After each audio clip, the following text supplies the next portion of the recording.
एक रैखिक समीकरण का घात कितना होगा? तो एक रैखिक समीकरण का घात 1 होता है, तो ऑप्शन नंबर सी इसका राइट आंसर हो गया। ऑप्शन नंबर सी इसका राइट आंसर हो जाएगा। दूसरा क्वेश्चन है, युग्मत समीकरण 2x प्लस 3y बराबर 5, 4x प्लस 6y बराबर 9 है, तो इसका निकाय क्या होगा? ऑप्शन नंबर ए इसका सही आंसर होगा। चलते हैं अगला क्वेश्चन की तरफ। अगला क्वेश्चन देखते हैं क्या है। अगला तीसरा क्वेश्चन में कह रहा है, के किस मान के लिए समीकरण x प्लस 2y बराबर 7 तथा 2x प्लस के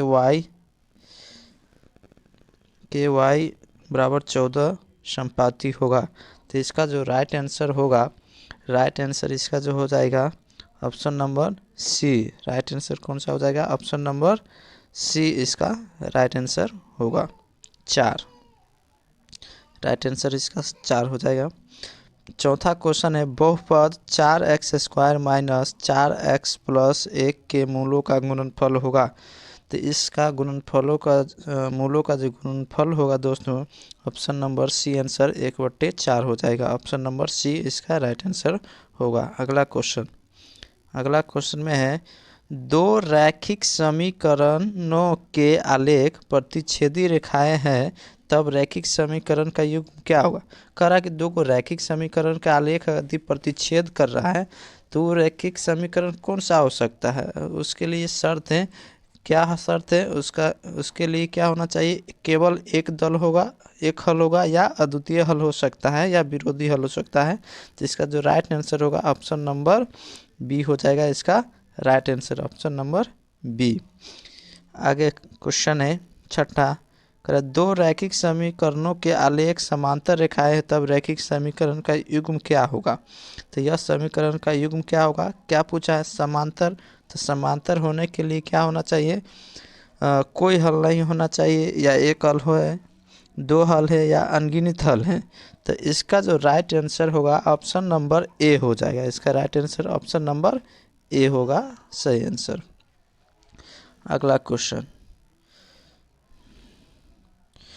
अगला क्वेश्चन है, यदि a1/a2 बराबर b1/b2 डिस्नोज इजकल टू c1/c2 समीकरण निकाय a1x plus b1y plus c1 equal 0, a2x plus b2y plus c2 equal 0 का होगा, क्या होगा? तो इसके लिए शर्त क्या पूछा है कि इस समीकरण में a1/a2 बराबर b1/b2 और डिस्नोज इक्वल टू c1/c2, इसके लिए शर्त क्या होता है? तो इसके लिए शर्त होता है, इसके लिए अपरिमित रूप से अनेक हल होगा। तो इसमें से सॉरी यार, क्या मैं बोल दिया, इसका जो राइट आंसर हो जाएगा कोई हल नहीं होगा। ऑप्शन नंबर इसका जो राइट आंसर होगा ए। ऑप्शन नंबर ए इसका राइट आंसर हो जाएगा। Option number A. अगला क्वेश्चन है, ए का मान जिसके लिए समीकरण निकाय ax प्लस 10y बराबर 0, 2x प्लस 5y बराबर 0 का एक शून्यत्तर हल होगा। तो इसका जो आंसर होगा, 8वां क्वेश्चन का एक शून्यत्तर पूछा गया है, तो इसका जो आंसर होगा वो 4 होगा। Option number 1। अगला क्वेश्चन, ए का मान जिसके लिए समीकरण निकाय ax माइनस वाई बराबर 2, 6x माइनस 2y बराबर 3 का एक अद्वितीय हल होगा। तो अद्वितीय हल होने के लिए क्या शर्त है मेरा? तो याद होगा तो आप लोग को, तो इसलिए इसका जो राइट आंसर हो जाएगा वो ऑप्शन नंबर बी हो जाएगा। 10वां क्वेश्चन है कि ए का मान जिसके लिए समीकरण निकाय 10x प्लस 5y बराबर a minus 5, 20x plus 10y minus a बराबर 0 के अनगिनत हल होंगे। तो इसका जो राइट आंसर होगा ऑप्शन में दिया गया है 5, दूसरा में दिया गया -10, तीसरा में दिया गया 10, डी में दिया गया, चौथा जो दिया गया है वो 20। तो इसका जो राइट आंसर हो जाएगा दोस्तों, ऑप्शन नंबर इसका सी हो जाएगा right answer. Option number C इसका क्या हो जाएगा? Right answer. उसी तरह से आगे क्वेश्चन 11वां नंबर, समीकरण निकाय x प्लस 2y बराबर 3, 5x प्लस के वाई बराबर 15 के अनगिनत हल होने के लिए k का मान होगा। अनगिनत हल होने के लिए यहाँ पर पूछा गया k का मान क्या होगा, तो k का मान इसमें जो हो जाएगा 11वां क्वेश्चन पे है। 11वां क्वेश्चन का आंसर ऑप्शन नंबर सी हो जाएगा। इस तरह से ऑप्शन नंबर सी शायद गलत हो जाएगा, क्योंकि ऑप्शन नंबर इसका राइट आंसर बी होगा। आगे पूछा है, यदि रेखाएं एक बिंदु पर प्रतिच्छेद करती है तो वह बिंदु दोनों समीकरण का डैश डैश होगा, तो अद्वितीय हल होगा। इसका जो राइट आंसर हो जाएगा 12 नंबर का option number B. Option number B इसका राइट आंसर होगा।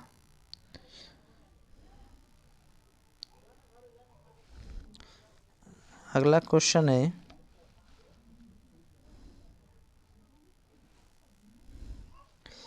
13 नंबर, समीकरण निकाय 5x माइनस 3y प्लस 2 बराबर 0 और 6x प्लस y माइनस 2 बराबर 0 का किस प्रकार हल संभव होगा।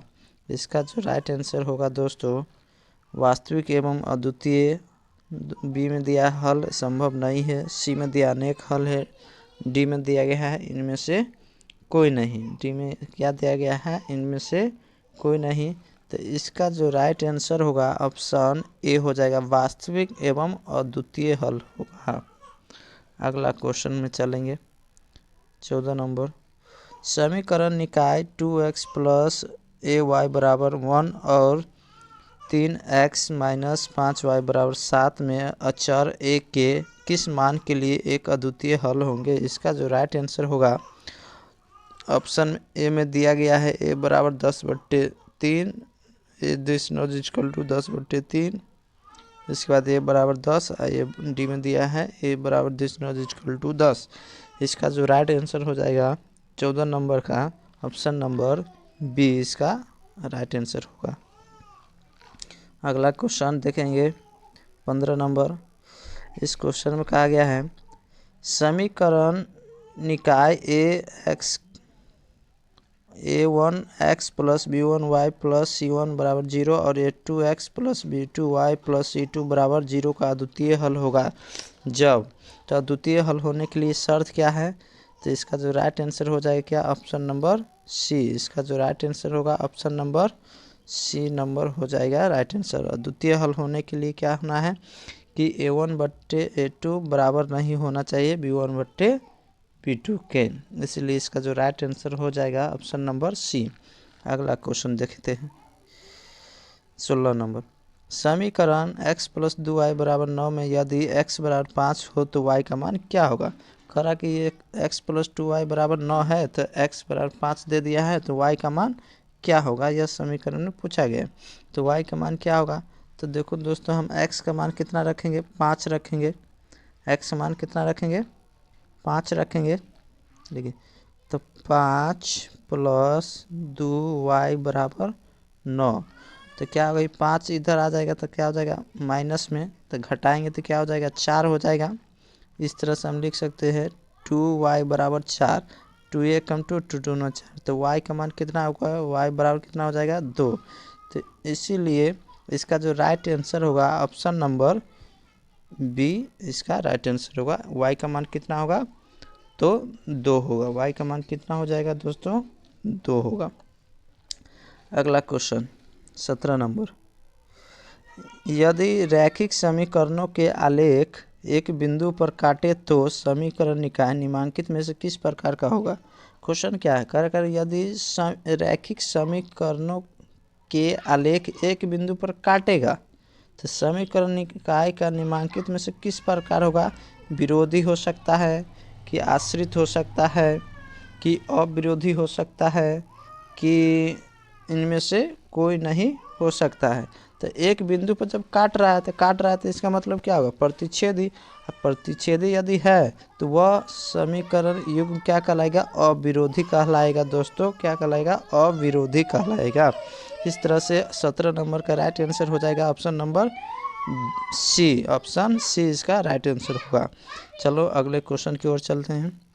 18 नंबर क्वेश्चन है, जब दो चर वाले समीकरणों का आलेख समपाती होता है तब उनके हल होंगे। समपाती, समपाती किसे कहते हैं उसको लाइन की तरह अंडरलाइन खींच के हम आपको बता देते हैं। जब कोई ये लाइन है, रेखा है, इसी रेखा पर जा रहा है, पुनः फिर इसी रेखा पर रिटर्न आ रहा है, तो इसे समपाती रेखा बोला जाता है। तो समपाती रेखा होने के लिए इसके लिए शर्त क्या है, तो एक होगा या दो होगा या तीन होगा या अनगिनत होगा। तो इसका जो राइट आंसर होगा, वास्तविक रूप से हम बता देते हैं आपको, राइट आंसर क्या हो जाएगा, अनगिनत होगा। क्या होगा राइट आंसर, अनगिनत। चलो अगले क्वेश्चन चलते हैं। 19 नंबर क्वेश्चन दिया गया है कि युग्म समीकरण a1x प्लस b1y बराबर c1 और a2x प्लस b2y बराबर c2 के अनंत हल होंगे जहां c2 बराबर 0 नहीं होना चाहिए। जहां पर कह रहा है c2 बराबर 0 नहीं होना चाहिए, तो इस तरह से इसका जो राइट आंसर होगा डी हो जाएगा, तीनों का मान बराबर होगा, तीनों क्या हो जाएगा, बराबर। अगला क्वेश्चन 20 नंबर, निम्नलिखित समीकरणों में कौन सा रैखिक समीकरण है। तो रैखिक समीकरण जिसका घात 1 होगा वो समीकरण क्या कहलाता है, रैखिक समीकरण कहलाता है। तो इस तरह से इसका जो राइट आंसर हो जाएगा, ऑप्शन नंबर बी इसका राइट आंसर हो जाएगा 20वां क्वेश्चन का। थैंक यू दोस्तों, अगर वीडियो अच्छा लगता है तो आप इसे लाइक और सब्सक्राइब करें चैनल पर यदि पहली बार है तो। और इस तरह के ऑब्जेक्टिव क्वेश्चन देखने के लिए आप मुझे कमेंट भी कर सकते हैं। हर सिलेबस का हम आपको कोशिश करेंगे अच्छा से अच्छा तरीक़ा से बताने का। थैंक्स।